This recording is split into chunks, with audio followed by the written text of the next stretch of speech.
ஏழு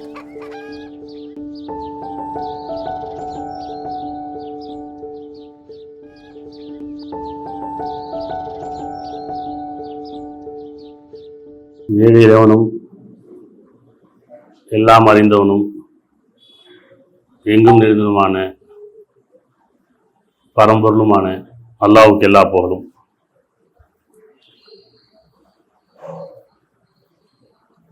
கடவுளுக்கு பயப்பட வேண்டாம். கடவுளுக்கு பயப்பட வேண்டாம். நமக்கு கடவுள் யாருன்னு தெரியல. எந்த கடவுளுக்கு பயப்படணும்? இஸ்லாமிய கடவுளுக்கா, கிறிஸ்தவ கடவுளுக்கா, இந்து கடவுளுக்கா, இன்னும் ஏனைய கடவுளுக்கா? நாம யூகங்களையும் கற்பனைகளையும் கடவுளை உருவாக்கி வைத்திருக்கின்றோம். உண்மையான கடவுளை அறியாதவரை உண்மையான கடவுளை நம்ம அறியல. அதெல்லாம் நம்ம கடவுளுக்கு பயப்பட வேண்டாம். நாம படைத்த, நாம உருவாக்கிய கடவுளுக்கு சக்தி கிடையாது. நம்மளை படைத்த உண்மையான இறைவனுக்கு மட்டும்தான் சக்தி உண்டு. ஆகவே நாம் கடவுள் அறியாத வரையும் கடவுளுக்கு பயப்பட வேண்டாம். மனசாட்சிக்கு பயப்படுங்கள். மனசாட்சி அது பொதுவானது, எல்லா மனிதருக்குமானது. அது உள்ளுணர்வு. கடவுளுக்கு பயப்படுவதாக நினைத்து சடங்கு சம்பிரதாயங்களையும் பரிகாரங்களையும் புண்ணியத்தலங்களை தேடியும் வழிபாடு தலங்களை போயும் நாம் வெறும் சடங்குகளையும் யூகங்களையும் இருக்கின்றோம். நம்முடைய வாழ்க்கையில நாம நியாய உணர்வை தவறி துரோகிகளாகவும் பாவிகளாகவுமே பெரும்பாலான நேரங்கள்ல நம்ம வாழ்ந்துட்டு இருக்கோம். நாம துரோகிகளாகவும் பாவிகளாகவும் இருப்பது நமக்கு தெரியல. ஆனா மற்றவங்க நமக்கு துரோகிகளா இருக்காங்க, பாவிகளா இருக்காங்க, வாக்குறுதி மீறுறாங்க, நியாயமானவர்களா இல்லை அப்படின்னு நமக்கு தெரியுது. அப்போ உண்மையான கடவுளை அறியாத வரைக்கும் மனசாட்சிக்கு பயப்படுங்க. கொஞ்சமாச்சும் மனசாட்சி சொல்லுவாங்கல்ல, கொஞ்சமாச்சும் மனசாட்சிக்கு பயப்படுவா. கடவுளுக்கு பயப்படான்னு சொல்லி சொல்லி பார்ப்பாங்க. இல்லைன்னா மனசாட்சிக்காக பயப்படுன்னு சொல்லுவாங்க. மனசாட்சிக்கு பயப்படுறது கடவுளுக்கு பயப்படுறது. ஏன்னா நம்ம கடவுள் என்ன அறியல, எந்த கடவுளுக்கு பயப்படுறதுன்னு தெரியல. நாம் உருவாக்கிய தெய்வங்கள், நாம் உருவாக்கிய கடவுள்கள், நாம் உருவாக்கிய நாம படைத்த அந்த கடவுளுக்கும் தெய்வங்களுக்கும் சக்தி கிடையாது நமக்கு தெரியும். அப்படி ஒரு சக்தி இருக்குன்னு சொன்னா நம்ம பயந்துருப்போம்.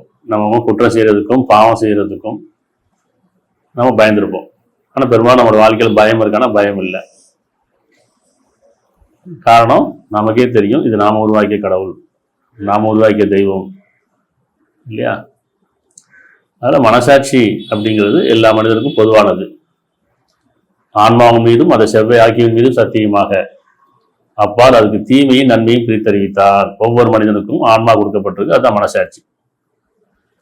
அந்த மனசாட்சியில இது சரி, இது தப்பு, இது நியாயம், இது அநியாயம், இது உண்மை, இது பொய், இது நல்லது, இது கெட்டது அப்படிங்கிறது நமக்கு அறிவிக்கப்பட்டே இருக்கு. நம்ம உணர்வா இருக்கிற வரைக்கும், கவனமா இருக்க வரைக்கும், நிதானமா இருக்க வரைக்கும் நமக்கு அது புரியும். அப்புறம் மனசாட்சி தவற விட்டு நியாய உணர்வை இழந்து இந்த உலக வாழ்க்கையில் மூழ்கி போய் பெரும்பாலும் நாம அநியாயங்கள்லையும் வரமீறுதலையும் பாவிகளாகவும் துரோகிகளாகவும் வாழ்ந்துட்டு இருக்கோம். நம்பிக்கை அவநம்பிக்கை, நம்பிக்கை நிராகரிப்பு, நம்பிக்கை துரோகம், நயவஞ்சகம். நம்பிக்கைங்கிறது பொதுவானது. அந்த நம்பிக்கை எதன் மீது, யார் மீது, எந்த நேரத்தில் அப்படின்னு பார்க்கணும். நம்பிக்கைங்கிறது நல்லதா கெட்டதா அப்படின்னா அது அவரவர் மனநிலையை பொறுத்து இருக்கு. நல்லது மீது நம்பிக்கை வைக்கலாம், கெட்டது மீது நம்பிக்கை வைக்கலாம். நம்பிக்கைங்கிற அந்த ஒரு விஷயத்த நம்ம நல்லது மீது வைக்கிறோமா, கெட்டது மீது வைக்கிறோமா? நல்லது நடக்கும் அப்படின்னா ஒரு நம்பிக்கை, கெட்டது நடக்கும் அப்படின்னா அதுவும் நம்பிக்கை தான். நம்ம நம்பிக்கையை எதன் அடிப்படையில், எந்த உணர்வோடு இருக்கிறோம், உணர்ச்சியோடு இருக்கோம், உணர்வோடு இருக்கோமா, அது அவநம்பிக்கையா இருக்கா அல்லது நம்பிக்கையோடு இருக்கா? இல்லையா? நம்பிக்கை இல்லாத மனிதர்களே கிடையாது. எல்லா மனிதர்களுக்கும் நம்பிக்கை இருக்கு. நல்லது செய்யறதுக்கும் நம்புறாங்க, கெட்டது செய்யறதுக்கும் நம்புறாங்க. நல்லது நடக்கும் நம்புறாங்க, கெட்டது நடக்கும் நம்புறாங்க. ஆனா நல்லது நடக்கும் நம்புறதை விட கெட்டது நடக்கும் நம்புறது அதிகமா இருக்கு. அப்ப நம்ம நம்பிக்கையை எதன் அடிப்படையில் வச்சிருக்கோம்? உண்மையின் மீதா, நன்மையின் மீதா, நியாயத்தின் மீதா, அல்லது பொய்யின் மீதா, தீமையின் மீதா அப்படிங்கிறது பார்க்கணும். அப்ப துரோகம் அப்படின்னு என்ன அர்த்தம்? நம்பிக்கை துரோகம். நம்பிக்கைன்னு ஒன்று இருக்குது, துரோகம்னு ஒன்று இருக்குது. அப்ப நம்பிக்கையை பற்றி சொல்லும் போது அதன் மீது நல்லதும் இருக்கு, கெட்டதும் இருக்கு. துரோகம் வரும்போது அது நம்பிக்கை துரோகம், அது நயவஞ்சகம். நம்முடைய வாழ்க்கையில பெரும்பாலான நேரங்கள்ல நாம துரோகிகளாவே இருக்கிறோம். குடும்பத்துல, உறவுல, நட்புல, வாணிபத்துல, ஆன்மீகத்துல, அரசியல்ல, இன்னும் பல துறைகள்ல நம்ம துரோகிகளாவே இருக்கோம். நம்பி மோசம் செய்யறோம், நம்ப வச்சு மோசம் செய்யறோம், இல்ல நம்மளை நம்ப மோசம் செய்யறாங்க. அப்ப துரோகிகள்னா என்ன, துரோகம்னா என்ன? நம்பிக்கை துரோகம். நான் நம்பினேன், மோசம் பண்ணிட்டாங்க, துரோகம் பண்ணிட்டாங்க. ஆனா நம்பிக்கை உரியெல்லாம் இருந்தாங்க, நயவஞ்சம்லாம் நம்பிக்கை உரியெல்லாம் நடிச்சாங்க இல்லையா? பெரும்பாலும் நம்புறோம்ல, கணவன் மனைவி கிட்ட நம்பிக்கை இருக்குது. ஆனா அந்த நம்பிக்கை நம்பிக்கையாவே இருக்கணும், உண்மையான நம்பிக்கையா இருக்கணும். துரோகம் கூடாது, நயவஞ்சம் கூடாது. பெற்றோர் பிள்ளை கிடையாது, அதே தான். நம்பிக்கையோடு இருக்கிறோமா, துரோகம் பண்றாங்களா? இதுதான் உறவுகளையும், உடன்பிறப்புலையும் சரி, உறவுகளையும் சரி, நட்புலையும் சரி. அப்ப எந்த அளவுக்கு நம்ம நம்பிக்கையில உண்மையா இருக்கிறோம், அது தூய்மையா இருக்குது. அதாவது நம்பிக்கை நமக்கு உண்மையும் தூய்மையும் கொண்டது இறை நம்பிக்கை. ஆனா அந்த நம்பிக்கையில உண்மை இல்லை, அது நயவஞ்சகமா இருக்கு, அதுல துரோகம் இருக்குது, அதுல மோசம் இருக்குது அப்படின்னு சொன்னா அந்த நம்பிக்கை பொய்யான நம்பிக்கை. நம்ம பெரும்பாலும் மனிதர்கள் நம்பிடுறோம். இறைவன் நம்புறத விட மனிதர் தான் பெரும்பாலும் நம்புறோம் இல்லையா? முதல்ல நம்மள நம்புறோம், அறிவை நம்புறோம். அந்த நம்ம நம்புறதும், நம்ம அறிவை நம்புறதும், அதுல நம்பிக்கையும் அவநம்பிக்கையும் இருக்கு. அதுல இருந்து பிறர் நம்பும் போது அதுல துரோகம் இருக்குது, அந்த துரோகத்துல நயவஞ்சம் இருக்கு. அப்ப நம்ம நம்பிக்கையுள்ளா இருக்கிறோமா? வேதத்துல பெரும்பாலும் இறைவன் வந்து நம்பிக்கையாளர்களையும் கூப்பிடுறான், நம்பிக்கை கொண்டவர்களையும் கூப்பிடுறான். இந்த நம்பிக்கை எதன் அடிப்படையில? மனசாட்சியின் அடிப்படையில, நியாய உலகின் அடிப்படையில நம்ம நம்பிக்கை எப்படி இருக்குது? அப்ப உங்களிடம் நம்பி ஒப்படைக்கப்பட்ட, உங்களிடம் நம்பி கொடுக்கப்பட்ட, உங்களிடம் நம்பி சொல்லப்பட்ட ரகசியங்கள். இப்படி ஒரு மனிதன் இன்னொரு மனிதர்கிட்ட நம்பி கொடுக்குறாங்க. ஒரு காரியம், ஒரு பொருளை கூட வச்சுக்க நம்பி கொடுக்குறாங்க, திருப்பி கொடுத்துருவாங்க அப்படின்னு சொல்லி. அந்த நம்பிக்கை உரியவர்கள் நம்ம இருக்கிறோமா? அதே மாதிரி நம்மகிட்ட நம்பி ஒரு ரகசியத்தை சொல்லுவாங்க, யார்ட்டையும் சொல்லாதீங்க, உங்கள்கிட்ட மட்டும் தான் சொல்றேன். அதுல நம்ம நம்பிக்கையுள்ளவர்களா இருக்கிறோமா? நமக்கு அவங்க நம்பிக்கையுள்ளவர்களா இருக்காங்களா? ஒரு காரியத்தை ஒப்படைக்கிறோம், இப்படி ஒவ்வொன்றிலையும் சரி நம்பி ஒப்படைக்கப்படுறது, நம்பி கொடுக்குறது, நம்பி சொல்ற காரியங்கள், நம்பி செய்யற காரியங்கள். ஆனா அந்த நம்பிக்கை பொய்யாகும் போது மனவேதனையும் சங்கடமும் வருது. இப்ப தேர்தல் வந்துச்சு, நம்பிதான ஓட்டு போடுறாங்க. என்ன சொல்றாங்க? இந்த கட்சியை நம்புறது, அந்த தலைமையை நம்புறது, இந்த வேட்பாளரை நம்பி ஓட்டு போடுறாங்க. ஆனா அவங்க ஆட்சிக்கு வந்ததுக்கப்புறம் எதா இருக்கட்டும், எந்த கட்சியா இருக்கட்டும், அவங்க ஆட்சிக்கு வந்ததுக்கப்புறம் அவங்க கொடுத்த வாக்குறுதி நிறைவேற்றுறாங்களா? நம்பிக்கைக்கு உண்மையா இருக்காங்களா? நம்பிக்கை துரோகம் பண்றாங்களா? அவ்வளவு மனசாட்சிக்குரியது. இப்படி தேர்தலில் பார்த்தோம், நிறைய வாக்குறுதி கொடுத்தாங்க. அந்த வாக்குறுதியில் எந்த அளவுக்கு உண்மை நமக்கு தெரியாது. பெரும்பாலும் பல தேர்தலில் பார்த்துட்டோம், காலங்கள் நிறைய கடந்து போயிருக்கு. ஆனால் பெரும்பாலும் வாக்குறுதிகளை யாரும் நிறைவேற்றதில்லை. ஆனால் அங்கே மனசாட்சி ஒன்று இருக்குல்ல, நான் வாக்குறுதி கொடுத்துட்டேன், மக்கள் நம்ம ஜெயிக்க வச்சுட்டாங்க, ஜெயிக்க வச்சதுக்கப்புறம் நான் வாக்குறுதி உண்மையாக இருக்கிறேன்னா, அவங்க நம்பி தானே நான் ஓட்டு போட்டாங்க, நம்பி தானே என்னை தேர்ந்தெடுத்தாங்க, இதில் நான் எந்த அளவுக்கு உண்மையாக இருக்கேன்னு சொல்லி ஒவ்வொருத்தரும் சிந்திக்கணும். அதே மாதிரி ஒவ்வொரு துறையிலையும் சரி, ஒரு கடைக்கு போகிறோம், இந்த கடைக்கு போனால் நல்ல பொருளாக கொடுப்பாங்க, தரமானதாக இருக்கும் அப்படின்னு நம்பி போகிறாங்க. இங்கே விலையும் சரியாக இருக்கும், அதிக லாபம் ஈட்ட மாட்டாங்க, இது ஒரு நம்பிக்கை. இந்த ஹோட்டலுக்கு போகிறோம், இங்கே தூய்மையானதாக இருக்கும், இங்கே அசுத்தமாக இருக்காது, இங்கே எந்த ஒரு கலப்படமும் இருக்காது அப்படின்னு சொல்லி நம்பி போகிறது. இப்படி நம்ம எல்லா நேரங்கள்லையும் இல்லை வாழ்க்கையில் நிறைய பல நேரங்களில் பல துறைகளில் நம்பி தான் நம்ம ஒவ்வொரு காரியமும் செய்கிறோம். உறவுகளும் அப்படித்தான். கணவன் மனைவி நம்புறதும், மனைவி கணவன் நம்புறதும், பெற்றோர் பிள்ளைகளை நம்புறதும், பிள்ளைகள் பெற்றோர் நம்புறதும், இதில் ஒவ்வொருத்தரும் நம்பிக்கையாக இருக்கோமா, நம்பிக்கை துரோகம் பண்ணுறோமா? அதே நண்பர்கள், பல ரகசியங்களை வெளியே சொல்ல முடியாத, அந்தரங்கமானதை, குடும்பத்துக்கு தெரியாத, குடும்பம் சொல்ல முடியாத விஷயங்கள் எல்லாமே பெற்றோர்கிட்ட சொல்ல முடியாது, கணவன்கிட்ட சொல்ல முடியாது, மனைவிட்ட சொல்ல முடியாத அப்படின்னு நினச்சிட்டு இருக்காங்க. ஆனால் இங்கே யாரை நம்புகிறோம்? இங்கே உறவுகளை தாண்டி நட்புகளை நம்பி சொல்லக்கூடிய ரகசியங்கள் அது பாதுகாக்கப்படுதானா? பாதுகாக்கப்படுறதில்லை. அப்போ என்னன்னு சொன்னால் நம்பிக்கை துரோகம் பண்ணாதீர்கள். சரியா? இப்போ நீங்கள் கடவுளுக்கு பயப்படணும், மனசாட்சிக்கு பயப்படணும். ஏன்னா கடவுள் யாரும் தெரியல, நமக்கு உண்மையான கடவுள் நம்ம அறியல. உணர்வு, கடவுள்ன்றது உணர்வு, அது உள்ளட்சம். இப்போ கடவுளுக்கு எப்படி பயப்படுறது? பார்த்து பயப்படுறதா? பயப்படுற மாதிரி இருக்கா? கடவுள் பயப்படுற மாதிரி இருக்காங்களா? இறைவன் பயப்படுற மாதிரி ஒரு உருவமா? அப்படி இல்லை. கடவுளை நம்புறதுங்கிறது மனசாட்சி நம்புறது, மனசாட்சி கட்டுப்படுறது, மனசாட்சி கீழ்ப்படுகிறது. கொஞ்சமாச்சும் மனசாட்சி பயப்படுப்பான்னு சொல்லக்கூடிய அந்த நிலை வர வரைக்கும் அந்த அளவுக்கு பெரும்பாலும் நம்ம துரோகிகளாகவும் பாவிகளாகவே இருக்கிறோம். ஆனால் நம்ம நியாயப்படுத்தப்படுறோம், பெரும்பாலும் நம்ம காரியங்களை நியாயப்படுத்துறோம். அப்படித்தானே? அப்ப நம்ம யாரெல்லாம் பிறரை ஏமாத்துறோமோ, நம்பி நமக்கு ஒப்படைக்கப்பட்ட, நம்பி சொல்லப்பட்ட, நம்பி கொடுக்கப்பட்ட நம்பிக்கை கொண்ட அந்த நம்பிக்கையை எப்பெல்லாம் நாம பிறரை ஏமாத்துறோமோ, நம்பிக்கை துரோகம் பண்றோமோ, நாமளும் உலக வாழ்க்கையில் பெரும்பாலும் ஏமாற்றப்படுவோம். நம்முடைய பொருள் ஏமாற்றுவதாகவும், நம்முடைய உறவுகள் நமக்கு ஏமாற்றப்படுவார்கள். நம்முடைய தொழில், நம்முடைய அதிகாரம், நம்முடைய பதவி, நம்முடைய புகழ் ஒரு நாள் எல்லாம் நம்மளை ஏமாத்திடும். எது நம்ம பயன் தராமல் போயிடும். எதை நம்பி நான் இந்த உலக வாழ்க்கையில ஆணவத்திலையும் அதிகாரத்திலையும் பெருமையிலையும் அந்த நம்பிக்கை துரோகமா இருந்தோமோ அதெல்லாம் நம்மளை ஒரு நாள் கைவிட்டு போயிடும். நம்ம எத்தனை பேரை ஏமாத்தணுன்றதை விட நம்மளை ஒருத்தரை ஏமாத்த நம்மளால தாங்க முடியாது இல்லையா? அப்ப நம்ம எத்தனை பேர் ஏமாத்திருப்போம்? இப்போ மனசாட்சிக்கு பயப்படும் போது, நியாய உணர்வோடு இருக்கும்போது, உள்ளட்சத்தோடு இருக்கும்போது, இதுதான் கடவுளுக்கு பயப்படுறது. கடவுளை தேடி போய் பயப்படணும் அவசியம் இல்லை. ஏன்னா கடவுள் நம்ம இதுவரைக்கும் யாரும் பார்க்கல, கடவுளை தெரியாது, கடவுள் எந்த மதமும் சொல்ல முடியாது, கடவுள் இந்த மதம் தான் அப்படின்னு சொல்ல முடியாது. அப்போ கடவுளை நம்ம பார்க்காத வரைக்கும், நம்ம கடவுளை அறியாத வரைக்கும் மனசாட்சிக்கு பயப்படணும்.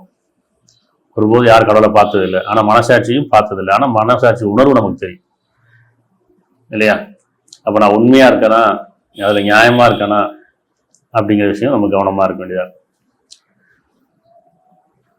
இந்த வேதம் நமக்கு நினைவூட்டு நல்லுபதேசமா இருக்கு, எச்சரிக்கையுமா இருக்கு இல்லையா? அப்ப நமக்கு முன்மாதிரியாக ஒவ்வொரு காலகட்டங்கள்லையும் இறைவன் தூதர்களை அனுப்புறான், நபிமார்களை அனுப்புறான். நபிமார்கள்ன்றது சமுதாயத்துக்கு ஒரு முன்மாதிரி, வழிகாட்டி. இதை கொண்டு ஒவ்வொரு வழிகாட்டியும் ஒவ்வொரு சமுதாயத்தையும் எப்படி முன்மாதிரியா வாழணுங்கிறதையும் நமக்கு இந்த நினைவூட்டு நல்லுபதேசமான இந்த குர்ஆன் நமக்கு எச்சரிக்கை செய்யுது, அதே நேரத்தில் உபதேசமும் செய்யுது. 33:21 அல்லாவின் மீதும் இறுதி நாள் மீதும் ஆதரவு வைத்து அல்லாவை அதிகம் நினைவுறுவோருக்கு நிச்சயமாக அல்லாவின் தூதரிடம் ஒரு அழகிய முன்மாதிரி உங்களுக்கு இருக்கிறது. 33:21 அல்லாவின் மீதும் இறுதி நாள் மீதும் ஆதரவு வைத்து, அதாவது படைத்தவன் மீதும் இறுதி நாள் மீதும். இறுதி நாள் என்ன? ஒவ்வொருத்தருக்கும் கூலி கொடுக்கக்கூடிய நாள். நீங்க நியாய உணர்வோடு இருந்தீங்களா, அநியாயம் பண்றவர்களா இருந்தீங்களா, உங்களுடைய பாவத்துக்கும் புண்ணியத்துக்கும் கூலி வழங்கக்கூடிய அந்த நாள் இறுதி நாள். அப்ப யார் இறைவனுக்கும் ஏக இறைவனுக்கும் இறுதி நாள் மீதும் ஆதரவு வைத்து, ஆதரவு வைக்கிறது என்ன? இந்த இறுதி நாள் எனக்கு நல்ல ஒரு தீர்ப்பா இருக்கணும் இல்லையா, இறைவன் என் மீது கருணை புரியணும், என் மீது இரக்கம் காட்டணும், என்னை மன்னிக்கணும், மன்னிச்சு என்னைய ஈடேற்றணும் பாவத்திலிருந்து மீட்டு கொடுக்கணும்.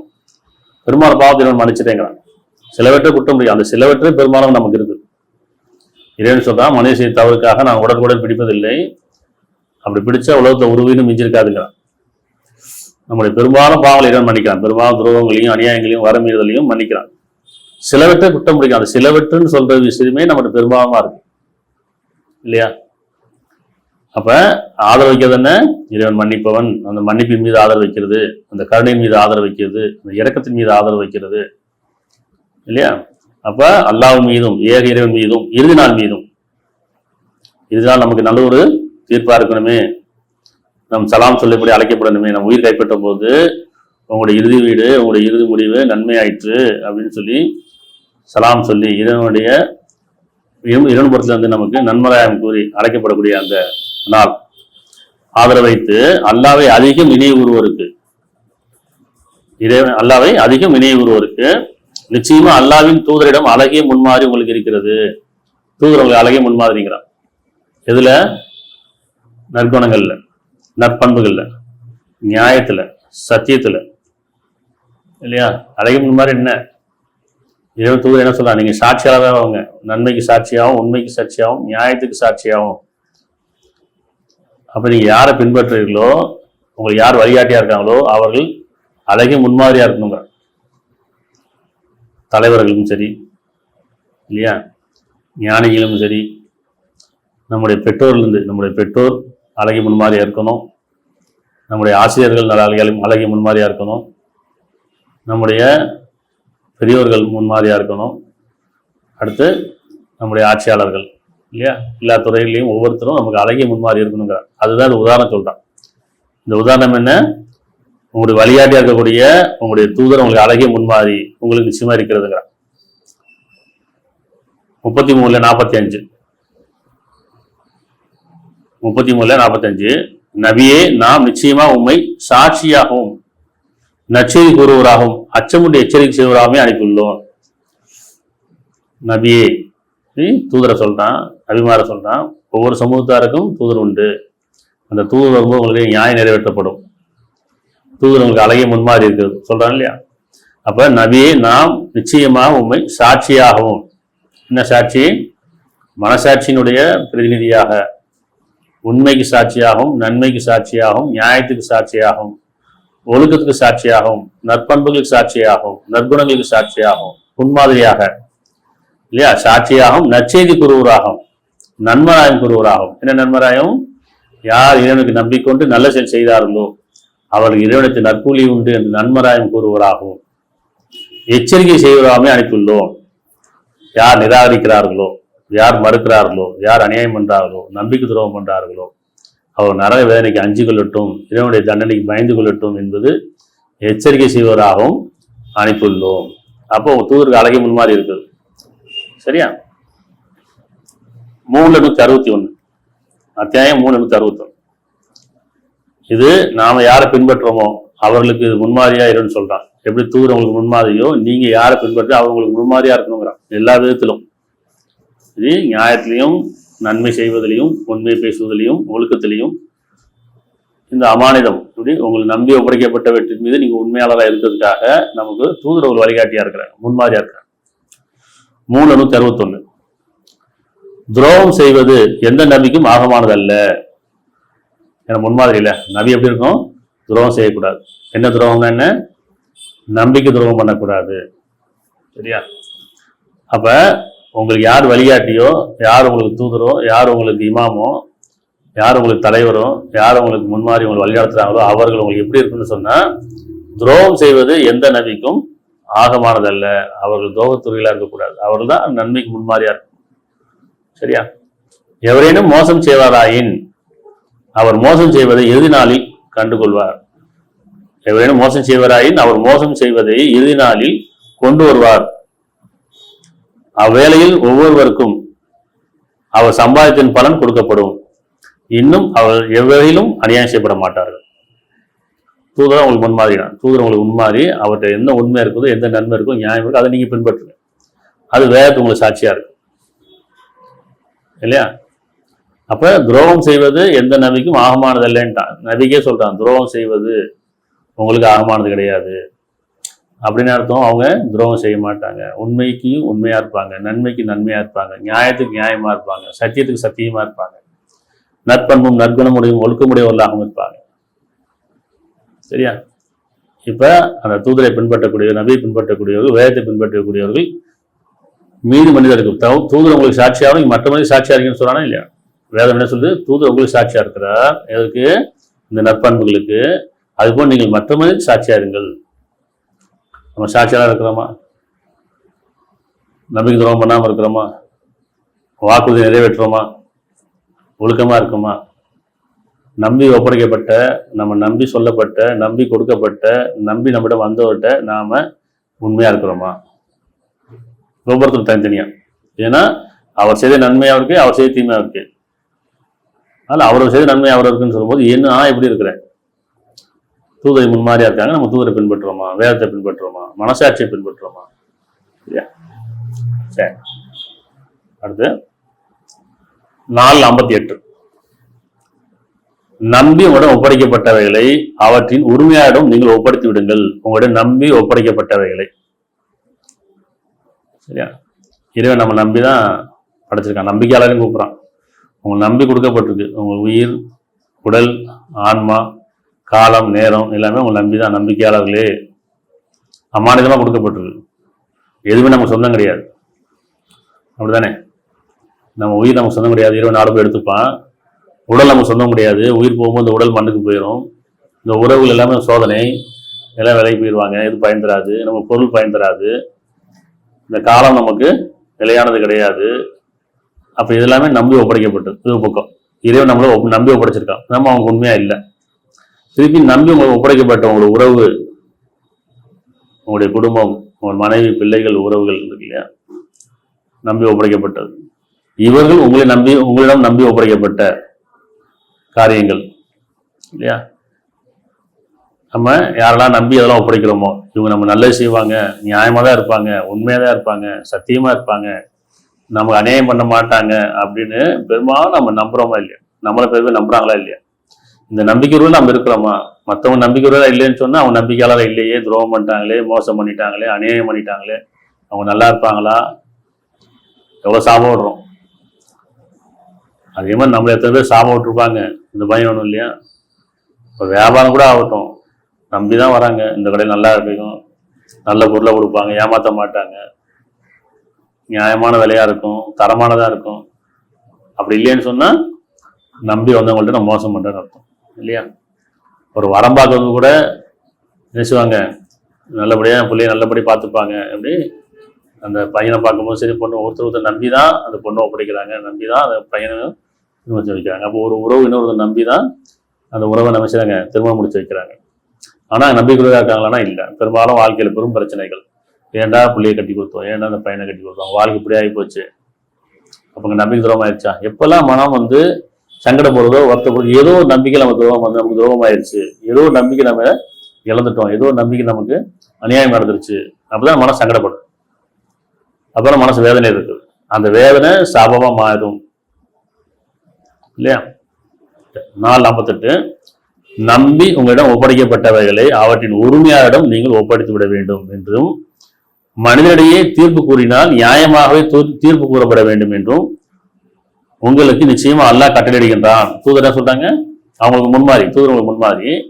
அப்ப தூதர் சொல்றாங்க, நம்பி உங்களிடம் ஒப்படைக்கப்பட்டவை எதெல்லாம் உங்க நம்பி கொடுத்தாங்களோ, நம்பி வாக்களிச்சாங்களோ, நம்பி உங்க ரகசியம் சொன்னாங்களோ, நம்பி உங்களிடம் வந்தாங்களோ, அவரிடம், அவருடைய உரிமையாயிடம் அப்படின்னா அதற்கானவர்களிடம் நீங்கள் ஒப்படைத்து விட வேண்டும்.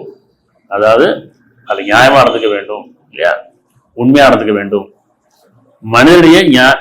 மனிதனிடையே தீர்ப்பு கூறினால் நியாயமாகவே தீர்ப்பு கூற வேண்டும்.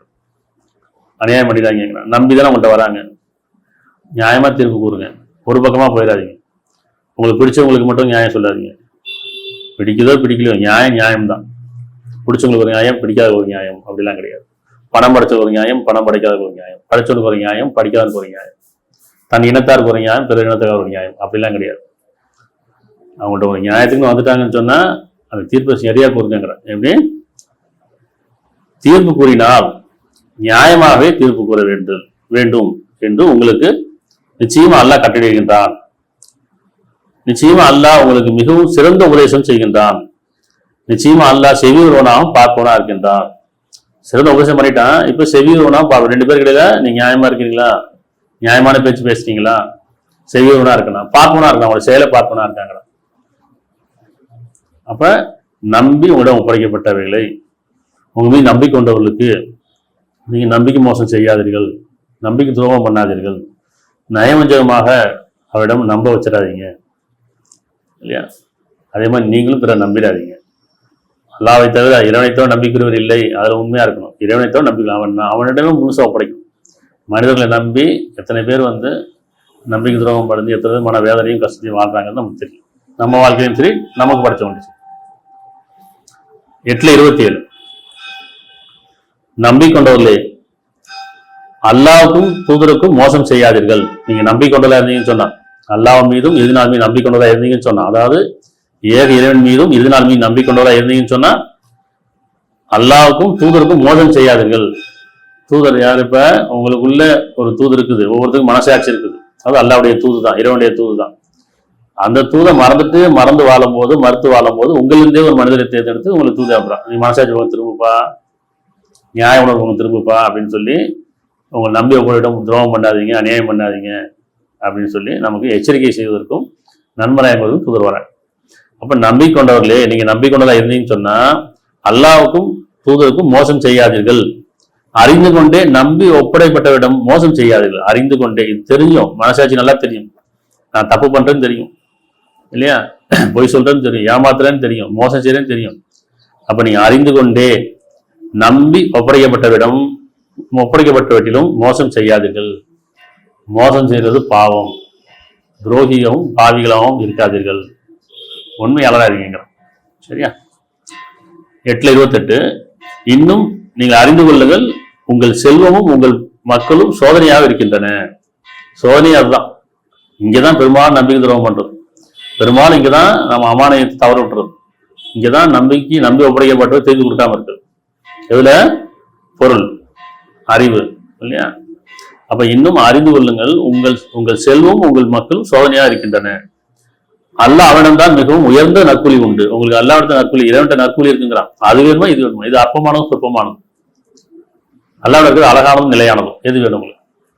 இந்த சொற்பமான வாழ்க்கைக்கு நீங்க நம்பி துரோகம் பண்ணிட்டீங்கன்னு சொன்னா, உங்களுடைய வாழ்க்கையில அதுதான் திருப்தி கொண்டீங்கன்னு சொன்னா, அது நிலையானது கிடையாது, இது பயன் தராது. ஆனா நீங்க உண்மையாகவும் நன்மையாகவும் நியாயமாகவும் நம்பி ஒப்படைக்கப்பட்டவர் நியாயமா இருந்தீங்கன்னு சொன்னா, அல்லாஹ்விடத்தில் அழகான தங்குமிடம் அப்படின்னு சொல்றேன். அப்படி அறிந்து கொள்ளுங்கள், உங்கள் செல்வமும் உங்கள் மக்களும் சோதனையாக இருக்கின்றன. அல்லாஹ் அவனிடம்தான் மிகவும் உயர்ந்த நற்கூலி உண்டு. உயர்ந்த நற்கூலி வேணுமா வேணாமா? இல்ல கீழால் எது வேணுமா? சரியா? 8:29 நம்பிக்கொண்டவர்களே, நீங்க அல்லாஹ்வுக்கு அஞ்சி நடந்து கொள்வீர்களானால் அவன் உங்களுக்கு பிரித்து நடக்கூடிய நேர்வழி காட்டுவான். அல்லாஹ் அஞ்சதுன்னா என்ன? இப்ப இறைவனுக்கு அஞ்சதுன்னா என்ன? கடவுளுக்கு பயப்படுறதுனா என்ன? கடவுளுக்கு பயப்படுறது, அல்லாஹ்வுக்கு அஞ்சுறது, இறைவனுக்கு பயப்படுறதுன்னு சொன்னா, ஆனா இறைவனை யாரும் பார்க்கல. எப்படி பயப்படுறது? நான் எந்த கடவுளுக்கு பயப்படுறது? நாம தான் அறிவு கொண்டு உருவாக்கி வச்சிருக்கோமே. மதத்துக்கு ஒரு கடவுள், ஜாதிக்கு ஒரு தெய்வம், இனத்துக்கு ஒரு குல தெய்வம். இதுவும் இல்லை இறைவன் சொல்றான், உங்களை படைத்த வேண்டாம், நீங்க படைத்ததுக்கு பயப்பட வேண்டாம். நீங்க படைத்தது, நீங்க உருவாக்கியது, நீங்க ஏற்படுத்தி கொண்டது எல்லாமே சக்தி உள்ளது இல்லை, அது சக்தி கிடையாது. உங்களை படைத்தவனுக்கு மகா சக்தி அவன், பரம்பொருள் அவன். அவன் இந்த மனசாட்சி உங்களுக்கு கொடுத்துருக்கிறான். ஆகவே இறைவனுக்கு பயப்படுது என்பது மனசாட்சிக்கு பயப்படுது. இதுக்கு சடங்கு தேவையில்லை, இதுக்கு சம்பிரதாயம் தேவையில்லை, இது பரிகாரம் தேவையில்லை, மனம்தான் முக்கியம் இல்லையா. அப்ப நம்பிக்கொண்டவர்களே, நீங்க அல்லாஹ்வுக்கு அஞ்சி நடந்து கொள்வீர்களானால், ஏக இறைவனுக்கு அஞ்சி நடந்து கொள்வீர்களானால் அவன் உங்களுக்கு பிரித்தது நடக்கூடிய நேர்வழி காட்டுவான். எப்படி? நன்மை தீமை பிரித்தறிக்கூடிய, நியாயத்தையும் அநியாயத்தையும் பிரித்தறிக்கூடிய, உண்மையும் பொய்யும் பிரித்தறிக்கூடிய நேர்வழியை காட்டுவான். இன்னும் உங்களை விட்டு உங்கள் பாவங்களை போக்கி உங்களை மன்னிப்பான். இன்னும் அல்லாஹ் மகத்தான அருளுடையவன். உங்களுடைய பாவங்களை போக்கி உங்களை மன்னிப்பான், மகத்தான அருளுடையவன். ஆகவே நீங்க அல்லாஹ்வுக்கு அஞ்சிக் கொள்ளுங்கள் என்பது மனசாட்சி கட்டுப்படுங்கள், நியாய உணர்வு கட்டுப்படுங்கள், உண்மைக்கும் நன்மைக்கும் கட்டுப்படுங்கள். சரியா? 5:65 வேதத்தை உடையவர்களே, உறுதியாக நம்பிக்கொண்டு அஞ்சி நடப்பீர்களானால் நாம் நிச்சயமாக அவருடைய பாவங்களை அவர்களை விட்டு மன்னித்து திடமா அவள் இன்பம் இந்த சோனபதியில் நுழை செய்வோம். அப்படி வேதத்துடையவர்களே உறுதியாக நம்பிக்கொண்டு அஞ்சு நடந்தார்களானால், வேதத்துடைய யாரு? இப்ப மனசாட்சியுடையவர்கள். ஒவ்வொருத்தரும் மனசாட்சி இருக்கு, வேதம் கொடுக்கப்பட்டிருக்கு இல்லையா? அப்ப வேதத்துடையவர்களே உறுதியாக நம்பிக்கொண்டு அஞ்சு நடந்தார்களானால் நாம் நிச்சயமாக அவருடைய பாவங்களை அவர்களை விட்டு மன்னித்து திடமா அவர்களை இன்பமுள்ள சோனபதியில் நுழை செய்வோம். அவை இப்ப அஞ்சு கொள்ளுங்கிறான். வாக்குறுதி நிறைவேற்றுங்க, இறைவனுக்கு பயப்படுங்க, மனசாட்சி கட்டுப்படுங்க, நம்பி உங்களிடம் ஒப்படைக்கப்பட்ட, நம்பி உங்களிடம் சொல்லப்பட்ட, நம்பி உங்களிடம் மாற்றப்பட்டவங்கள்ட்ட அதை நீங்க அழகான முறையில அந்த நம்பிக்கை துரோகம் பண்ணாதீங்க, அவளுக்கு உண்மையா இருக்கீங்க. சரியா? 16:94 16:94 நீங்கள் உங்கள் சத்தியங்களை உங்களுக்கிடையே துரோகங்களுக்கு ஆய்கொள்ளாதீர்கள். நீங்கள் உங்கள் சத்தியங்களை உங்களுக்கிடையே துரோகங்களுக்கு ஆக்கிக் கொள்ளாதீர்கள். ஒருத்தர் வச்சிருக்க நம்பிக்கையும் நம்பிக்கை துரோகிகளா மாறாதீங்க. உங்களுமே நம்பிக்கை வச்சிருக்காங்க, சத்தியம் பண்றீங்க, வாக்குறுதி கொடுக்குறீங்க, அந்த வாக்குறுதி நம்பி அவங்ககிட்ட தான், வாக்குறுதி நம்பி தான் உங்கள்கிட்ட உங்களை ஒப்படைக்கிறாங்க, உங்களை தேர்ந்தெடுக்கிறாங்க, உங்களை நம்புறாங்க. அதனால நீங்கள் உங்கள் சத்தியங்களை உங்களுக்கிடையே துரோகங்களுக்காக, மனிதர்களிடையே துரோகங்களுக்கு ஆக்கிக் கொள்ளாது. துரோகிகளா இருக்காங்கிறான். சத்தியத்தை நிறைவேற்றுங்கிறான், வாக்குறுதி நிறைவேற்றுங்கிறான். நம்பி ஒப்படைப்பட்டவர்களுக்கு அவர்களுக்கு நியாயமா இருங்க. சரியா? அவ்வாறாயின் துரோகங்களுக்கு ஆளாய்க்கொள்ளாதீர்கள். அவ்வாறாயின் நிலை பெற்ற பாதம் சருகிவிடும். அவ்வாறாயின் நிலை பெற்ற பாதம் சருகி, உறுதி எழுதுவீங்கிறான், பாதம் சருகிவிடும். அன்றையும் நீங்கள் அல்லாவின் பாதையை விட்டும் தடுத்து கொண்டிருந்த காரணத்தால் துன்பத்தையும் அனுபவிக்கும் நேரிடும். அல்லாவுடைய பாதை எது? சத்தியம், நியாயம், உணர்வு இல்லையா, நம்பிக்கை. ஆகவே நீங்க அல்லாவின் பாதையை விட்டும் தடுத்து கொண்டிருந்த காரணத்தினால் துன்பத்தை அனுபவிக்க நேரிடும். உங்களுக்கு கடுமையான வேதனையும் உண்டு. நினைச்சிட்டு இருக்கோம் இல்லையா? ஒரு அற்பசுகம் சொற்பசுகத்துக்காக நம்ம நம்பிக்கை துரோகம் பண்ணிட்டு, வாக்குறுதியை நிறைவேற்றாம மோசம் பண்ணிட்டு சோமவாதம் நினைக்கிறீங்களா? இந்த உலகத்திலேயே சோதனை இருக்கு, இந்த உலகத்திலேயே அவருடைய வேதனை தீண்டும். நம்பிக்கொண்ட ஒரு சோதனை தான். நிராகரிப்பவர்களுக்கு வேதனை இந்த உலகத்திலேயே தீண்டும் இல்லையா? ஆக அல்லாஹ்க்கு அஞ்சு கொள்ளுங்கள், அமானத்தை பேணிக் கொள்ளுங்கள். 3:76 விட்டேக்குதா? 3:76 அப்படியல்ல, யார் தம் வாக்குறுதியை நிறைவேற்றுகிறார்களோ, அஞ்சு நடக்கிறார்களோ, நிச்சயமா அல்லாஹ் மனசாட்சியுடைய நேசிக்கிறான். இப்ப இறைவன் யார் நேசிக்கிறான்? இறைவன் யார் நேசிக்கிறான்?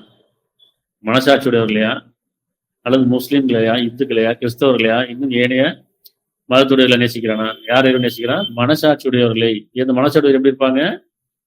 நியாயனோட இருப்பாங்க, உள்ளச்சமுடையவர்களா இருப்பாங்க, அநியாயம் பண்ண மாட்டாங்க, துரோகம் பண்ண மாட்டாங்க, பிறர் பொருள் மீது ஆசைப்பட மாட்டாங்க. அப்ப மனசாட்சிங்கிறது தான் இறைவனுக்கு பயப்படக்கூடியது. மனசாட்சி கட்டுப்படுறது இறைவனுக்கு கட்டுப்படுறது, மனசாட்சி பயப்படும் இறைவனுக்கு பயப்படும், கடவுளுக்கு பயப்படும். ஆனா கடவுளுக்கு பயப்படணும்னா நாம படைச்ச, நாம உருவாக்கிய அந்த கடவுளுக்கு பயப்பட வேண்டாம். கடவுள் நமக்கு தெரியாது. அதனால கடவுளுக்கு பயப்படும் என்பது மனசாட்சி பயப்படும். சரியா? அப்படியல்ல, யார் தம் வாக்குறுதியை நிறைவேற்றுகிறார்களோ, அஞ்சு வாழ்கிறார்களோ, அஞ்சு நடக்கிறார்களோ செயல்கள்ல, நிச்சயமா அல்லாஹ் மனசாட்சியுடைய நேசிக்கிறான். ஆக மனசாட்சி கட்டுப்படுங்க, கீழ்படிங்க. 2:193 பெரும்பாலும் நம்முடைய குழப்பங்களும், அந்த குழப்பம் பெரும்பாலும் மன உளைச்சலை உருவாக்கும். என்ன குழப்பம்? நான் நம்பிட்டேன், நம்பிக்கை துரோகம் ஆயிட்டாங்களே அப்படின்னு சொல்லுவதா இல்லையா?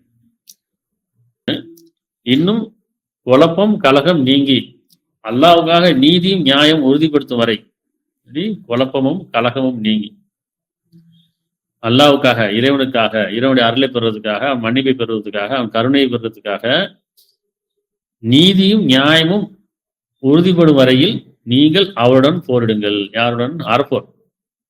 யார் அநியாயம் பண்றாங்களோ, வரம் மீறுறாங்களோ அதை எதிர்க்கிறான். எதிர்க்கிறது என்ன அர்த்தம்? சண்டை போறது கிடையாது. அவர்கிட்ட விலகிடுங்க, அவளோட நீங்க ஆகி விடாதீங்க. நீங்க உண்மையாவோட ஆகி விடுங்க, நன்மையாளோட நீங்களும் ஆகி விடுங்க, நேக்கரோடு சேர்ந்து விடாதீங்க. அவரோட விலகி கொள்ளுங்க. அப்ப நீதியும் நியாயமும் உறுதிப்படுத்தும் வரை நீங்க யாரை நம்புறீங்களோ அவரிடம் நீதி நியாயம் இல்லைன்னு சொன்னா விலகிருங்க. அதுக்கு நீங்க துணை போக வேண்டாம், நீங்க அவருக்கு சப்போர்ட் பண்ண வேண்டாம். யார் நன்மைக்கு சிபாரிசு செய்யறாரோ அது போன்ற பங்கு உண்டு, யார் தீமை செய்யறோ அவருக்கு பங்கு உண்டு. சிபாரிசு யாருக்கு செய்யறோம்? இப்ப நீதியும் நியாயமும் உறுதிப்படுத்தும் வரை. அவர் நீதி நியாயம் இல்லையா, விலகிருங்க. நீங்க அவருடன் போராடுங்கள், போரிடுங்கள். ஆனால் அவர்கள் ஒதுங்கி விடுவார்கள். ஆனால் அக்கிரமகாலை தவிர பகைமை கூடாது. அவங்க தவிர்த்துட்டாங்க, சரிப்பா இனிமேல் நான் அப்படி நடந்துட்டேன், தப்பு பண்ணிட்டேன், இனிமேல் அப்படி செய்ய மாட்டேன் அப்படின்னு சொல்லி அந்த குழப்பமும் கலகத்தை விட்டு நீங்கி விடுவார்களானால் அவரோட நீங்க பகைமை கூடாது. சரியா? ஏன்னா இறைவன் மணி போனா இருக்கான். காரணம் யார் தவற உணர்றாங்களோ இறைவன் மணி போனா இருக்கான், கருணையாளனா இருக்கான். 8:25. மேலும் வேதனைக்கு பயந்து கொள்ளுங்கள். இறைவனுடைய வேதனைக்கு பயந்து கொள்ளுங்கள். இறைவனுடைய வேதனைக்கு பயந்து கொள்ளுங்கள். அது உங்களில் அநியாயம் செய்வர்களை மட்டும்தான் குறிப்பாக பிடிக்கும் இல்லை. நல்லா அந்த வசனத்தை கவனிக்கணும். வேதனைக்கு, இறைவனுடைய வேதனைக்கு பயந்து கொள்ளுங்கள். அது உங்களில் அநியாயம் செய்வர்களை மட்டும்தான் குறிப்பாக பிடிக்கும் என்பதில்லை. அப்படின்னு அர்த்தம், உங்களையும் பிடிக்கும். அநியாயத்துக்கு துணை போனீங்கன்னா உங்களையும் பிடிக்கும். அவர்களோடு நீங்களும் ஆய்விடாதீர்கள். சரியா? அல்லாஹ் தண்டனை அளிப்பது கடுமையான என்பதை அறிந்து கொள்ளுங்கள். அவன் தண்டிப்பது கடுமையான என்பதை அறிந்து கொள்ளுங்கள். அதெல்லாம் அநியாயக்கால துணை போகாதீங்க, அவங்க சப்போர்ட் பண்ணாதீங்க. எந்த மனிதனும் அவன் நேசிக்கக்கூடாது. இப்படி நியாயத்தை நேசிக்கணும். உருவம் கொடுத்துடக்கூடாது. எனக்கு இவரை பிடிக்கும், அவரை பிடிக்கும், இந்த தலைவரை பிடிக்கும், இந்த நடிகனை பிடிக்கும், அல்ல இந்த மனிதரை பிடிக்கும், யாரையும் பிடிக்கக்கூடாது. நியாயத்தை பிடிக்கணும், உண்மைதான் பிடிக்கணும். நமக்கு அப்படி நன்மையை பிடிக்கணும். அதுல இருக்க நல்ல குணங்கள் மட்டும் தான் பிடிக்கும். மனிதருக்கு உருவம் கொடுத்துடக்கூடாது. பெரும்பாலும் நம்ம அப்படித்தானே மோசம் போயிடும். மனிதர்களை நம்பி எனக்கு இவரை பிடிக்கும், அவரை பிடிக்கும், நான் அவரை பின்பற்றேன், இவரை பின்பற்றேன், உறவுகளையும் சரி, நட்புலையும் சரி, அல்லது சமுதாயத்திலையும் சரி, தலைவரை பிடிக்கும், நடிகனை பிடிக்கும், அல்லது எனக்கு இந்த மனிதரை பிடிக்கும்னு சொல்லி நம்ம என்ன செய்யறோம், அவரையும் சப்போர்ட் பண்றோம். அங்க நம்மளும் அநியாயத்துல போயிடும். நமக்கு யாரை பிடிக்கும்னா யாரையும் பிடிக்கக்கூடாது. எதை பிடிக்கணும்? அவங்களுக்கு உண்மையை பிடிக்கணும், நன்மையை பிடிக்கணும், நியாயம் பிடிக்கணும். எனக்கு அவன்கிட்ட நியாயம் பிடிச்சிருக்கப்பா, அப்படி அவர் எனக்கு பிடிக்கல, அவர்கிட்ட எனக்கு நியாயம் பிடிச்சிருக்கு, அவருக்கு உண்மை பிடிச்சிருக்கு, அவர் வாக்குறுதி மீற மாட்டாரு, அவர் நல்ல குணம் பிடிச்சிருக்கு எனக்கு, இப்படிதான் சொல்றோமா நம்ம? அப்படிதான் பிடிக்கணும். அப்ப உறவு கொடுக்காத நிலையில நமக்கு யாரை பிடிக்கணும்னா யாரையும் பிடிக்கக்கூடாது. என்ன பிடிக்கணும்? நல்ல குணங்களை, நற்பண்புகளை, ஒழுக்கத்தை, இதுதான் நமக்கு பிடிக்கணும். சரியா? அதனால வேதனைக்கு பயந்து கொள்ளுங்கள். அது உங்களை அநியாயம் செய்வதை மட்டும்தான் குறிப்பாக பிடிக்கும் என்பதில்லை. அல்லாஹ் தண்டனை அளிப்பது கடுமையானது என்பதை அறிந்து கொள்ளுங்கள். 30:31. நீங்கள் அவன் பக்கமே திரும்புவலா இருங்கள். மனிதர் பக்கம் திரும்பாதீங்க, பொருள் பக்கம் திரும்பாதீங்க, அறிவு பக்கம் திரும்பாதீங்க. அவன் பக்கமே, இறைவன் பக்கமே திரும்பியவர்களா இருங்கள். அவரிடம் உள்ளத்தோட இருக்குங்க. அவரிடம் உள்ளத்தோட, இறைவனிடம் உள்ளத்தோட இருக்கு. மனிதனுக்கு பயப்படாதீங்க, மனிதன் மீது பிரியம் கொள்ளாதீங்க. மனிதன் மீது பிரியம் கொண்டாலோ, மனிதனுக்கு பயந்தாலோ நம்ம வரம்பீடுவோம், அநியாயம் பண்ணிடுவோம், நமக்கு நாமே, பிறருக்கும் சரி. அப்ப இறைவனுக்கு நம்ம உண்மையாளராக இருக்க மாட்டோம். ஆனா இறைவன் சொல்றான், நீங்கள் அவன் பக்கமே, இறைவன் பக்கமே திரும்பியவர்களா இருங்கள். எந்த நிலையிலும் சரி, எங்க போனாலும் சரி, அவன் பக்கமே திரும்புங்கள். அவனிடமே உள்ளத்தோடு நடந்து கொள்ளுங்கள். அவனிடம், இறைவனுக்கு உள்ளத்தோடு இருக்கீங்க. இறைவனுக்கு நியாயமா இருங்க. இறைவனுக்கு எப்படி நியாயமா இருக்குது? மனசாட்சிக்கு நியாயமா இருக்குது, மனசாட்சிக்கு உண்மையா இருக்குது இல்லையா? அப்ப அவரிடமே உள்ளத்தோடு நடந்து கொள்ளுங்கள். இறை உணர்வுகளில் நிலைத்திருங்கள். இறை உணர்வுகளில் நிலைத்திருங்கள். இன்னும் அநியாயம் செய்வர்கள் நீங்கள் ஆகிவிடாதீர்கள். நல்லா கவனிக்கும். நீங்கள் அநியாயம் செய்வர்கள் ஆகிவிடாதீர்கள். குறிப்பா அநியாயம் செய்யப்பட்டதை பிடிப்பில்லைன்னு சொல்றாங்க இல்லையா? இப்ப அநியாயம் சொல்லி ஆகிவிடான்னு அர்த்தம். இப்ப எனக்கு மனிதனை பிடிச்சா அநியாயக்காரன் நானும் ஆயிடும். ஆனா அவர்கிட்ட இருக்க நல்ல குணம் மட்டும் தான் எனக்கு பிடிக்கணும். அது இறைவனுக்கு உண்மையா இருக்கதா இருக்கும். இன்னைக்கு நம்ம புரிஞ்சுக்கிற விஷயம் புது விஷயம் தான். ஏன்னா எனக்கு யாரையும் பிடிக்கல, அவங்களுக்கு குணம் பிடிச்சிருக்கு, அவரோட குணம் பிடிக்கல. எனக்கு அவரை பிடிக்கல, ஏன் பிடிக்கல? எனக்கு அவரை பிடிக்கலன்னா அவருடைய குணம் பிடிக்கல, அவருக்கு பொய் இருக்கு, புறம் இருக்குது, வாக்குறுதி நிறைவேற்ற மாட்டேங்கிறாரு, அவர் ஒழுக்கம் இல்லை அவர்கிட்ட. அப்ப அவர்கிட்ட பிடிக்காத விஷயம் எனக்கு பிடிக்கல. அவரை பிடிக்கல இல்லை, அவர்கிட்ட இருக்கக்கூடிய அந்த செயலும் அந்த குணமும் பிடிக்கல. அப்ப இவரை பிடிச்சிருக்கு, ஏன் பிடிச்சிருக்கு? அவருக்கு நல்ல குணம் பிடிச்சிருக்கு, உண்மையா இருக்காரு, நியாயமா இருக்காரு, ஒழுக்கமா இருக்காரு, தன்மையா இருக்காரு, நல்ல பண்போட இருக்காரு, நல்ல குணமோட இருக்காரு இல்லையா? அப்ப நம்ம குணங்கள் பிடிக்கணும், பிடிக்கலாதான், உருவம் கொடுக்கூடாது. ஆனா மாறலாம். அப்படி அதே மனிதர் நமக்கு யார் பிடிக்காம இருந்தாங்களோ அவங்க இறைவனுக்கு பயந்து தன்னை திருத்திக்கிட்டு வருத்திக்கிட்டு இறைவன் பக்கம் திரும்பி பாவனை கேட்டு அந்த குணங்களை மாத்திருக்கலாம். யாருக்கு நம்ம பிடிக்குன்னு சொல்றோமோ அவங்கள்ட்ட குணம் மாறிடலாம். இந்த உலக வாழ்க்கையில மொழிக்கு போயிட்டு வரேன் மீறி திரும்பி அவங்க இவர்கிட்ட நல்ல குணமும் அவர்கிட்ட கெட்ட குணமும் மாறலாம், நமக்கு தெரியாது. இதுதானே நாம் நினைச்சுவோம், அந்த கண்ணோடத்தையே பார்ப்போம். அன்னைக்கு இவரை பார்த்தேன், இவர் கெட்ட குணம், இவர் எனக்கு பிடிக்கல, அன்னைக்கு பிடிக்காததான் இன்னைக்கு வரைக்கும் பிடிக்காமே இருக்கு, நாளைக்கும் பிடிக்காம போயிடும். இவருக்கு எனக்கு பிடிச்சிருக்கு, ஆனா இவர் கெட்டு போயிட்டு, இவர் குணம் கெட்டு போச்சு, ஆனாலும் பிடிச்சிருக்கு. இப்ப இறைவன் சொல்றேன், உங்களுக்கு எதை பிடிக்கணும்னா அவருடைய நல்ல குணங்கள் மட்டும் தான் பிடிக்கணும். அவர் மாறி இருக்கலாம், தெரிஞ்சிருக்கலாம், வரைஞ்சிருக்கலாம். நம்மளும் அப்படித்தானே, நம்மளோட குணம் இருக்குல்ல, நம்மளோட நல்ல குணமும் கெட்ட குணமும் இருக்கு. பல நேரங்கள் நம்ம தவறிடுறோம், சில நேரங்கள் நம்ம என்ன திருத்திக்கிட்டு நினைக்கிறோம், வருந்துறோம், பாவமனை கேட்கிறோம். இப்ப நம்மள மாதிரி மற்றவங்க இருப்பாங்க. சரியா? அப்ப நீங்கள் அவன் பக்கமே திரும்பியவர்களா இருங்கள், அவரிடம் உள்ளத்துடன் நடந்து கொள்ளுங்கள். அவரிடம் இறைவன் எப்படி நடந்துக்கிறது? மனிதட்ட உணர்ச்சி மனிதட்ட ஒழுக்கமா இருக்கு போனா என்ன அர்த்தம்? அது மனிதர்கிட்ட நீங்க அழகானதை பேசுங்க, அன்பாயிருங்க, ஒழுக்கமா நடந்து கொள்ளுங்கன்னா அது இறைவன் நடக்கிற மாதிரி. ஏன்னா இறைவன் சொன்னா மனசாட்சியோட இருங்க. சரியா?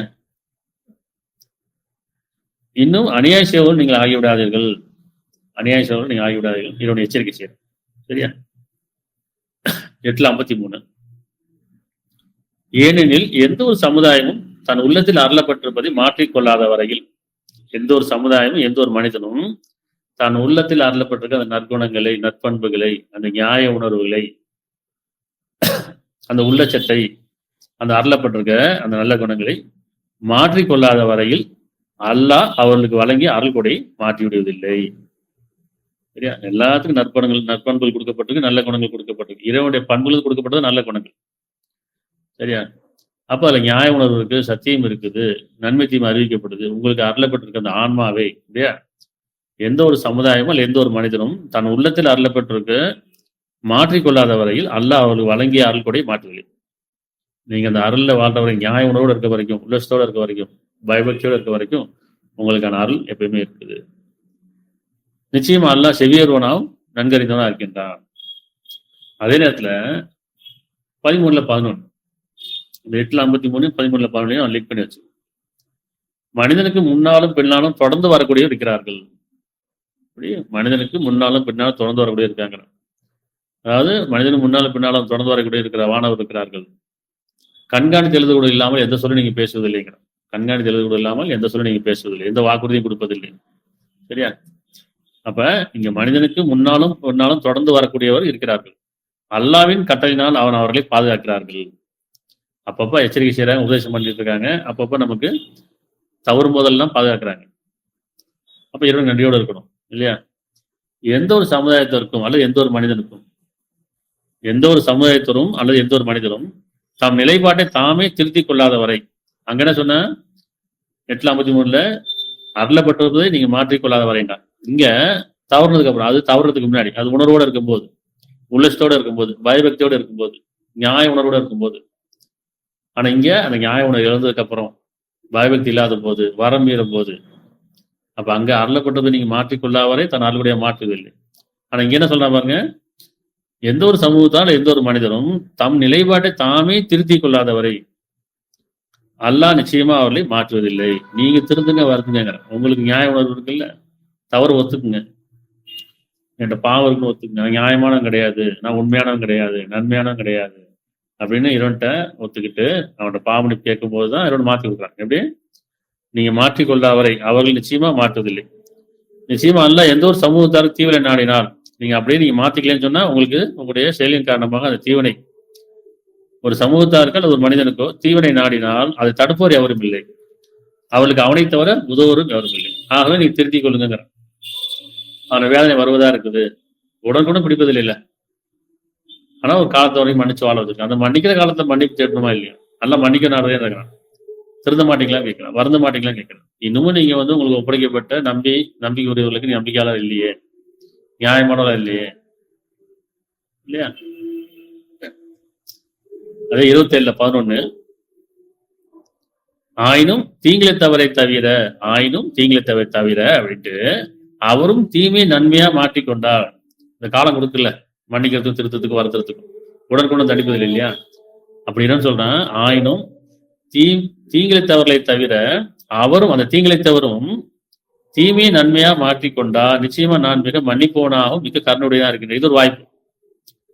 நான் வாக்குறுதி தவறிட்டேன், நான் உண்மையா இல்லை, நன்மையா இல்லை, அமானத்தை பண்ணி கொள்ளல இல்லையா, நம்பி ஒப்படைக்கப்பட்ட நான் திருப்பி கொடுக்கல, அவங்கள்ட்ட சரியா செய்யல. ஆனா இப்ப சொல்றான், இப்ப நீங்க திருந்துனீங்க வருதுனீங்கன்னு சொன்னான்.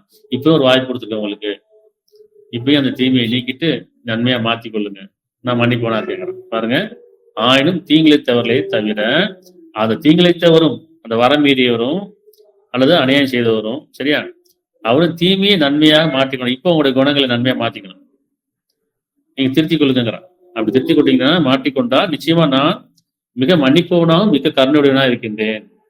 இந்த மன்னிப்பும் கருணையும் ஆதரவு வைக்கணும். எப்பயுமே இறைவனுடைய மன்னிப்பும் கருணையும் ஆதரவு வச்சவர்களாக நம்ம இருக்கணும் இல்லையா? 5:39 எவரேனும் தம் கெட்ட செயலுக்காக மனம் வருந்தி திருத்தி கொண்டால், இது சாமானிய மனிதன்ல இருந்து அரசியல்வாதி வரைக்கும், ஆன்மீகவாதம் சரி, வியாபாரம் தொழில், எந்த துறையில இருந்தாலும் சரி, எல்லாத்துக்கிட்டும் சொல்றான், இப்ப நீங்க திருந்திக்கங்க, உங்களுடைய காலம் இருக்குது, நான் மன்னிக்க விரும்புறேன், நீ திருந்த மாட்டீங்களா, வருந்த மாட்டீங்களான்னு கேட்கிறானா இல்லையா?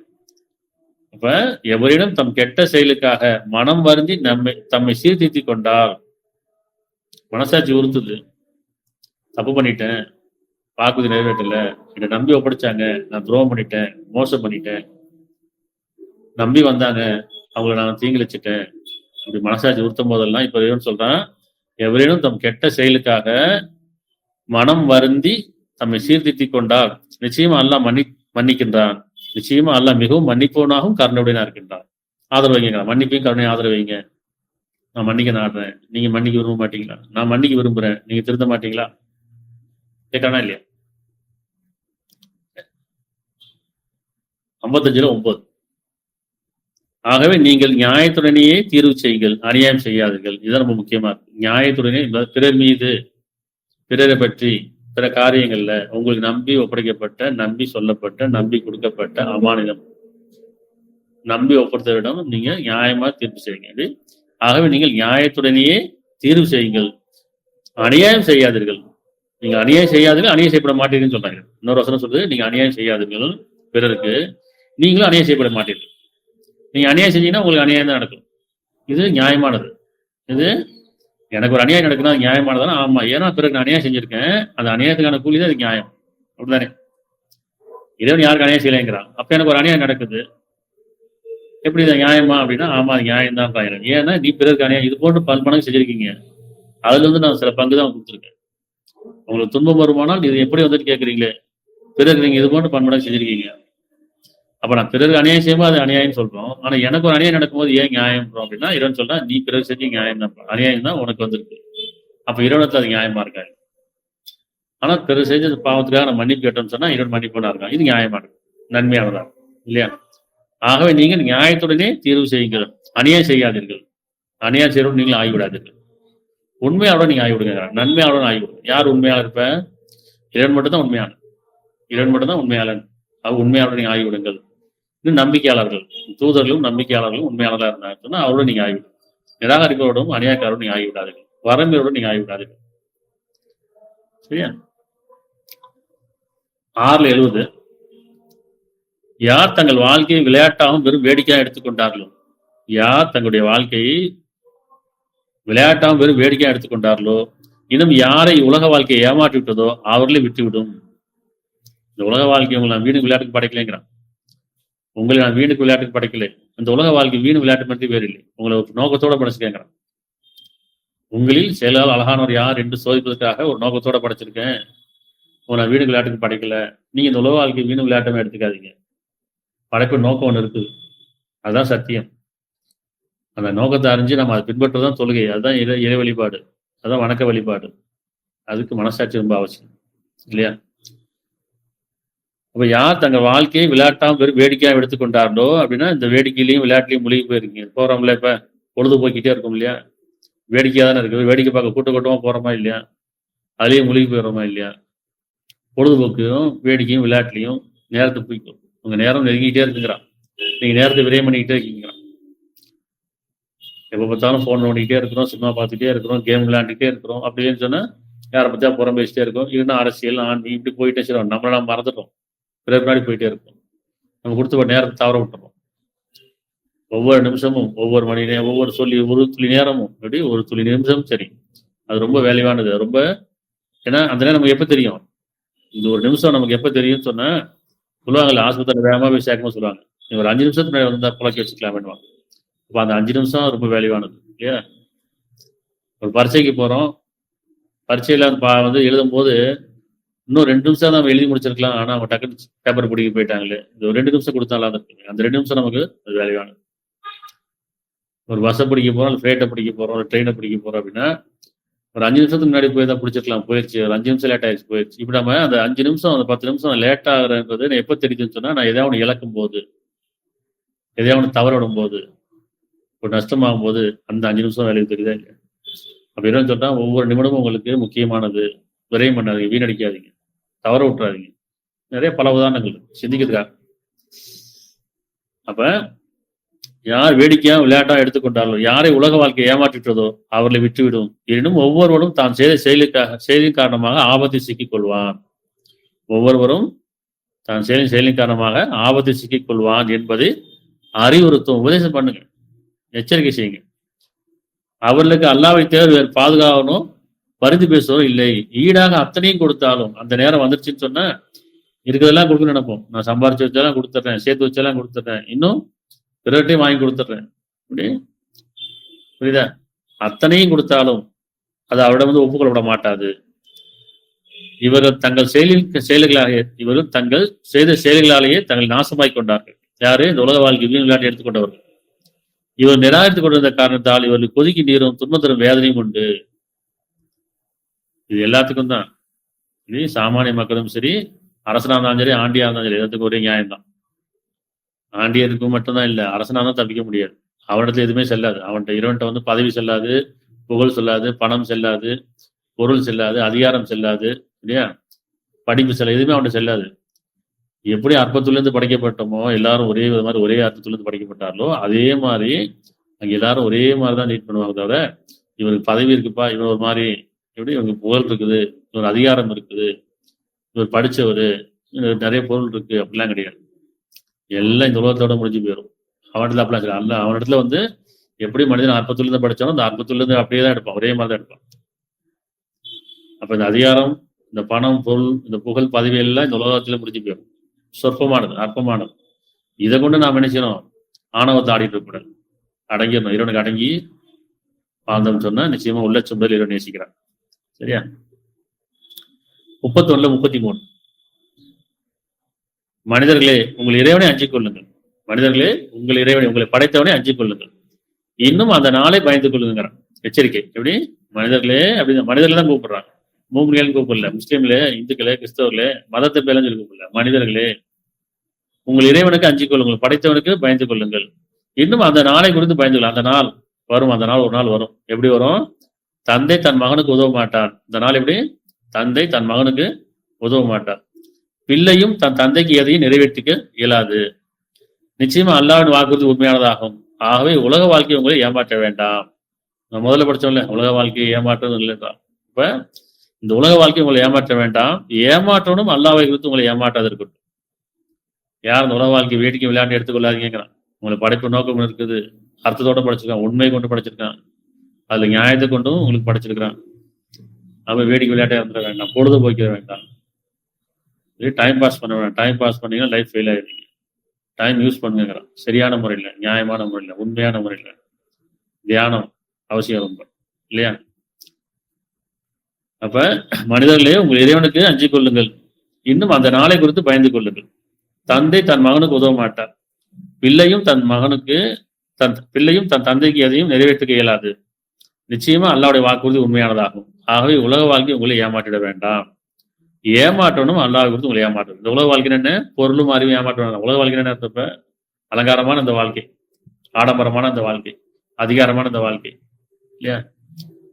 இதை கொண்டு ஏமாந்துறாங்க. இதெல்லாம் அற்பமான சொற்பமான எதுவுமே அவன்கிட்ட பயந்துறதா ஒன்னே ஒண்ணுதான். எது? உங்களுடைய பாவமோ புண்ணியமோ, இது மட்டும் தான் பயந்துடும். பாவம் பயந்துறாது, புண்ணியம் அவன்கிட்ட பயந்துடும். பாவத்தின் காரணமாக வேதனை தான், புண்ணியத்தை கொண்டுதான் நமக்கு சுகமும் அமைதியும். சரியா?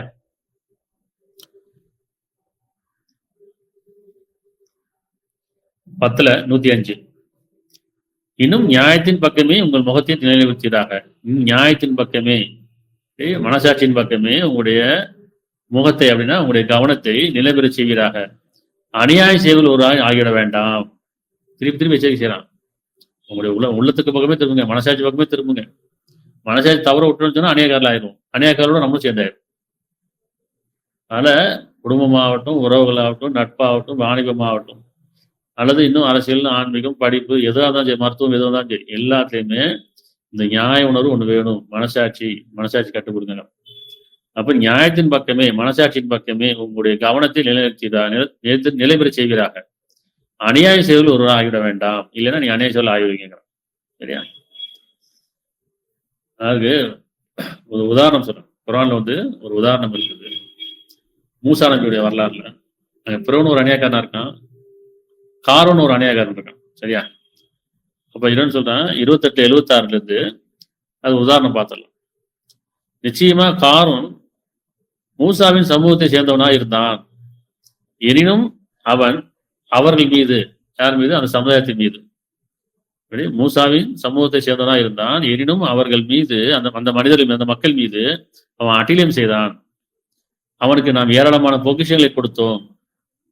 நிச்சயமா அவற்றின் சாவிகள் பெரு பலம் கொண்டவருக்கும் போராமையாக இருந்தன, போராமை கொண்டதாக இருந்தன. அப்பொழுது அவனுடைய அந்த கூட்டத்தார் அவனிடம், நீ ஆணவம் கொள்ளாதே, அல்லாஹ் நிச்சயமா ஆணவம் கொள்வரை நேசிக்க மாட்டான் என்று கூறினார்கள். அந்த அநியாயக்காரத்தினா மக்கள் மீது அநியாயங்களும் அட்டுழியும் பண்ணா, அகம்பாவம் கொண்டவனா இருந்தான்.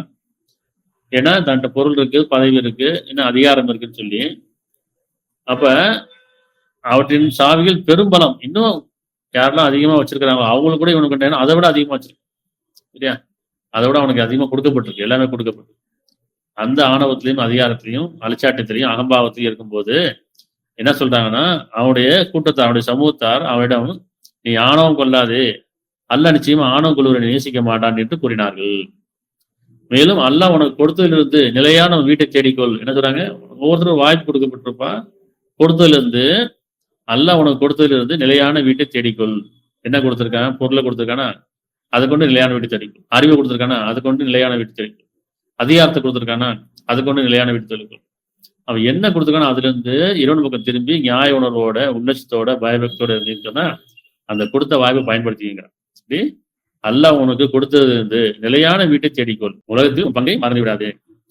அல்லாஹ் உனக்கு நல்லது செய்திருப்பது போல் நீயும் அவனுக்கு நல்லது செய். எப்படி? அல்லாஹ் உனக்கு நல்லது செய்திருப்பது போல் நீயும் நல்லது செய் மற்றவர்களுக்கு, மனிதர்களுக்கு.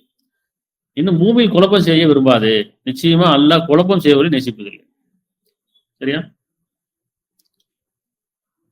அப்ப நீங்க என்ன புரியுது? இப்ப உங்களுக்கு கொடுக்கப்பட்டதுல இருந்து உங்க பங்கு மறந்து விடாதீங்க. படைப்பு நோக்கம் எதுவும் அதான். ஆணவம் கொள்ள வேண்டாம், அதிகாரம் இருக்குன்னு சொல்லி, பதவி இருக்குன்னு சொல்லி, புகழ் இருக்குன்னு சொல்லி, பொருள் இருக்குன்னு சொல்லி ஆணவம் அகமாரம் வேண்டாம். சரியா? அதே மாதிரி இன்னொரு உதாரணம் பாத்தீங்கன்னா 14:22 இன்னும் தீர்ப்பு கூறு பெற்றதும் ஷைத்தான் நிச்சயமாக அல்லாஹ் உங்களுக்கு உண்மையான வாக்குறுதியை வாக்களித்தான். ஷைத்தான் சொல்றான், இதுவரைக்கும் என்ன படிச்சிருக்கோம்? ஷைத்தானும் வாக்குறுதி கொடுக்குறான், அவனை நம்பியும் போயிட்டோம், இந்த உலக வாழ்க்கை அலங்காரமா ஆக்கிட்டான். ஆனா சைத்தான இறைவனுக்கு இணை வைக்கல. இறைவனுக்கு இணை வைக்க பிடிக்காதுன்னு தெரியும், அதை கொண்டு நம்ம நினைச்சான் வழி கெடுக்கிறான். இந்த உலக வாழ்க்கையில ஆடம்பரமும் அகம்பாவமும் இது நம்மளை வழிகெடுத்து விடும். இறைவனுக்கு அஞ்சு கொள்றான், பயந்து கொள்ளுங்கிறான். அவே நம்பி ஒப்படைக்கப்பட்ட, நம்பி கொடுக்கப்பட்ட, நம்பி சொல்லப்பட்ட, நம்பிய காரியங்களுக்கு நீங்கள் துரோகம் பண்ணாதீங்க, நம்பிக்கை உருளாதீங்க. அதான் இறைவன் சொன்னா, நம்பிக்கையாளர்களே, நம்பிக்கொண்டவர்களேன்னு சொல்றான். நம்ம இறைவனுக்கு நம்பிக்கையாளராக இருக்கோமா, மனசாட்சி கட்டுப்பட்டவர்களா இருக்கோமா, நாமே.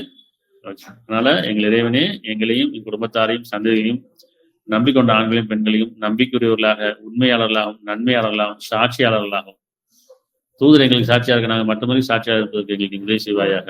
நிச்சயமா நீ எங்கள் மீது இறக்க முடியணும், கருணையாலும். எல்லா புகழும் அல்லாஹ் புரியும்.